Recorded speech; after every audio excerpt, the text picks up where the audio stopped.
Excited for the 2021-2022 school year. We will host fun events, seminars, and community service projects throughout the school year. Meetings will be the third Wednesday of every month. Scan the QR code to fill out the Google form. For those interested in leadership, be sure to also fill out the leadership form linked in our bio. Interested in joining the Myers Park Honor Council? Honor Council applications can be picked up outside Set 310. Applications must be handwritten and one teacher recommendation required. Turn in your completed application to Ms. Zorno in Set 310 by the end of the day, September 24th. If you have any questions, please email cpbulwer@icloud.com or catherinepriestswitzer@gmail.com. Auditions for our next MPHS theater production. Figments. There will be an interest meeting for students interested in tech or performance on Friday, 9/24 from 2:30 to 2:45 in the auditorium. Questions? See Ms. Roberts in room A2. Myers Park High School will host a live virtual fall college night on Tuesday, September 28th, 2021, 6 p.m. Hear directly from college reps including UNC, NC State, App State, USC, UT, A&T, Wake Forest, Queens, and many more. Choose from several mini-sessions on topics such as Admissions 101, the importance of the college essay, how to build a strong college resume, application myths, benefits of a smaller private school, and many others. We look forward to seeing you. More information to come regarding registering for this event. Myers Park Learn Club. Listen, educate, act, respond now. Learn Club creates a safe space for education and discussion of various social justice issues. This year's theme is the education system. Join the Remind or come to the interest meeting after school on Wednesday in SC 15. Do you enjoy singing? Join Sally's a cappella club. Auditions are postponed to be in A6, the choir room, on Wednesday, September 22nd from 2:30 to 3:30 p.m. Please scan the QR code and fill out the form prior to the audition. We will meet weekly, perform at various opportunities around our community, and educate on the properties of a cappella and group performing. Senior Portraits, October 6th and 7th in the Art Gallery. We are only offering the tuck/drape photo at this time, and you must have an appointment to take a photo. Seniors can sign up for one appointment time using a sign-up genus provided in the Student Canvas course. Please remember that October 6th is an early release day. All appointments on October 6th and some on October 7th are after school, and transportation is not provided, so be careful in selecting your appointment time. Masks are required and must be worn at any time a student is not in front of the camera. Mustangs, I'm Christopher Malice. I'm Caroline Peterson. I'm James Young. And I'm Ellie Person. And we are your Myers Park DECA officer team. You may be wondering, what is DECA? DECA is one of the largest clubs here at Myers Park. It prepares emerging leaders and entrepreneurs in marketing, finance, and hospitality management throughout the country. Through DECA, you will learn how to communicate thoughts and ideas, organize a presentation, and learn what businesses want from employees while gaining problem-solving skills. When you join DECA, you'll become an effective leader and connect your school activities to the real world. This year, we will be maximizing our momentum through all of our conferences and competitions, as well as club activities. If you're currently in a career and technical education course, such as marketing, hospitality, and tourism, you are eligible to sign up for DECA, even if you have it second semester. Make sure you get those applications in by October 8th and follow our Instagram at DECA Myers Park for more information.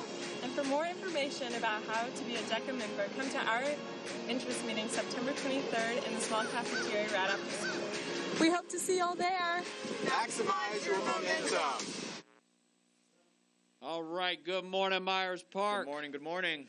As promised, myself and Mr. Lansaria are joining you in advisory for a few minutes.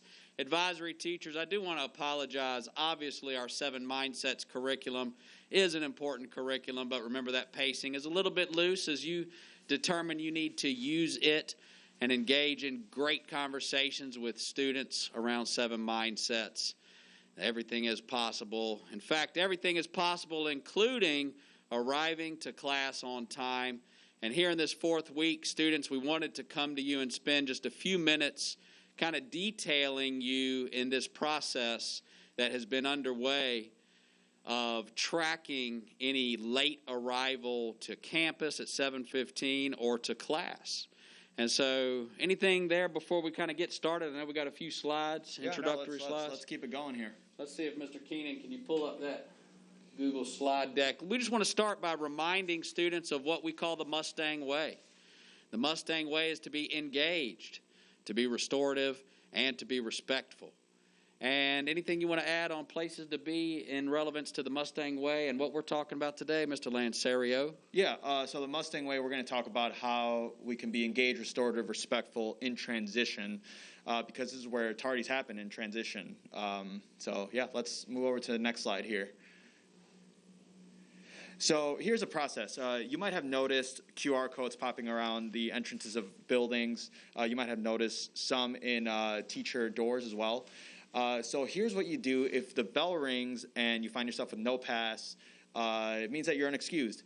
And so in order to sign in, you must go to the front of the building or any location with a QR code. Let's say that you don't have a device or your camera isn't working for some reason. You could go to the form bit.ly/mptardy. And actually, as a matter of fact, I want to encourage everyone who has a phone on them, if you're sitting there listening to this, you're on your phone, look up at the screen right now and put in that link just for you to see what that tardy form looks like. The first thing that you're going to notice is that it's going to ask you to sign in with your CMS account. You cannot sign in with your personal account. It won't let you.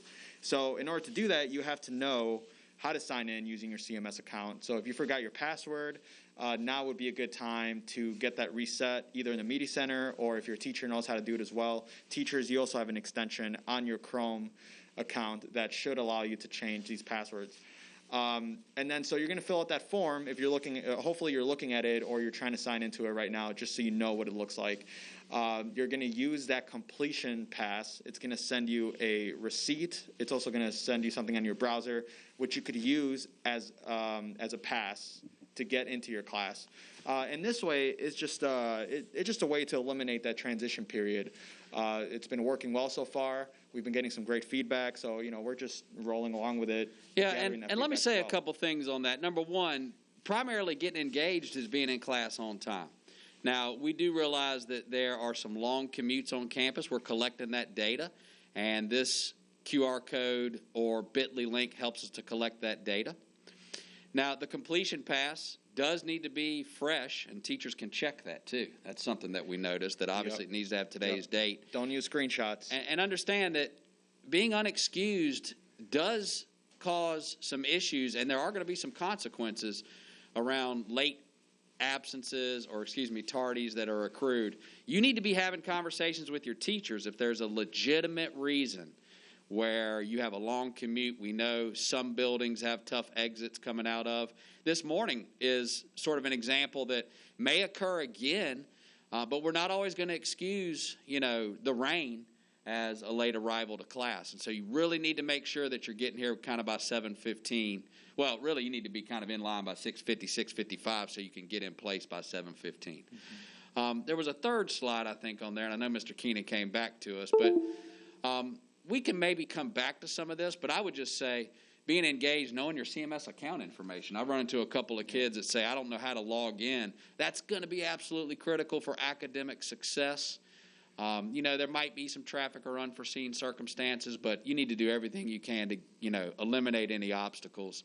And before I pass it back to you, Mr. Lancerio, I think there's one more slide here I just want to see in terms of consequences, right? So maybe you want to talk through this a little bit and then come back to me? Yes, yep. So remember, your first and second tardy, this is per class. And so your first and second tardy per class is just a warning. Talk to your teacher if you're late more than once, really, and it's been a habit or it's something that you want to bring up to your teacher. Make sure you speak to them, especially what Holt said earlier. If it's circumstances you feel you can't control, make sure you speak to your teacher about it. The third tardy is a home notification and an office referral. So this is basically where we mark you and say, okay, after your third one, your fourth and fifth tardy are administrator handled. And so by your fourth tardy, you're going to get an administrator conference and a consequence. This could include a social restriction.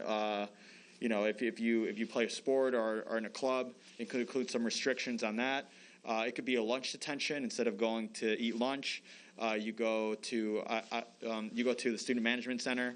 Or it could be some transition restrictions.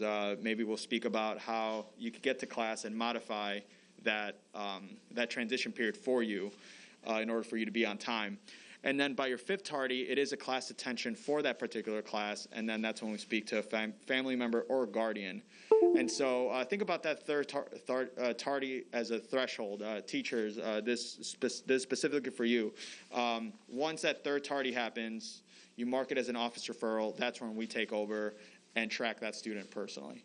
Now, again, it's so important to be engaged and respectful of your teacher's instructional time, the lessons they've planned, getting that lesson started.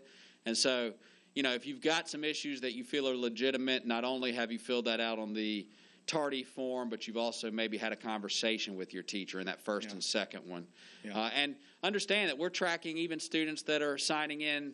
Maybe we saw a couple that signed in to 3 consecutive blocks yesterday, and we're having those conversations right off the bat because typically we're going to see that if you're late to class, you've got some other academic concerns that we need to bring families on board.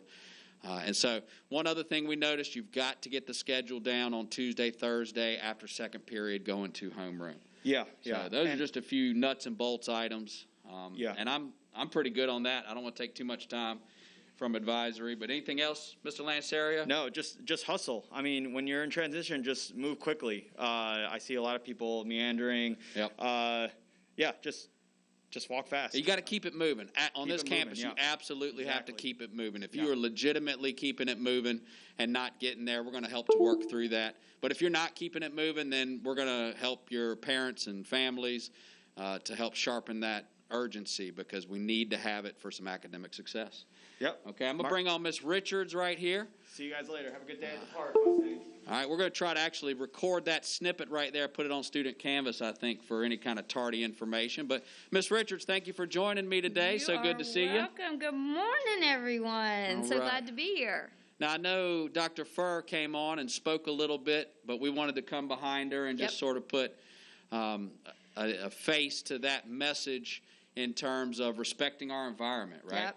So obviously you've heard of the TikTok challenge. We want to put this in front of you all and make you understand that we have a few of our students who've decided to cause property damage in our bathrooms. We know this is a few, and as Dr. Furr said, if you know of anything, let us know.